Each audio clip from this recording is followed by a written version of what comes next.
अस्सलाम वालेकुम नादरीन, यहाँ पर आपको एक ब्रेकिंग न्यूज़ से आगाह करते चले। 3 माह बाद घर आने पर बेटियों ने सकलैन मुश्ताक का क्या हाल किया। दिलचस्प वीडियो सामने आ गई। हम आपको मुकम्मल अपडेट से आगाह करेंगे। इससे पहले अगर आप हमारे चैनल पर न्यू हैं या पहली बार विजिट कर रहे हैं तो चैनल सब्सक्राइब करें, साथ दिए गए बेल आइकन को ऑल पर कर दें, शेयर करें, कमेंट करें ताकि हर नई आने वाली वीडियो आप तक बआसानी पहुँचती रहे।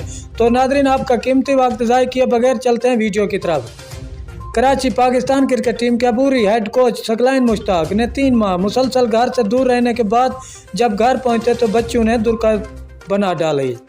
सकलैन मुश्ताक ने ट्वीट पर एक वीडियो शेयर की जिसमें इनकी बेटियां इनके सर के बालों और दाढ़ी पर छोटे लगा रही हैं, जबकि साबिक स्पिनर बेटियों की इस मोहब्बत पर पुरसकून दिखाई दे रहे हैं। सकलैन मुश्ताक ने अपने ट्वीट में बताया कि वो पाकिस्तानी क्रिकेट टीम के साथ अपने फ़र्ज़ की अंजामदही के बाद 3 माह बाद घर लौटे हैं।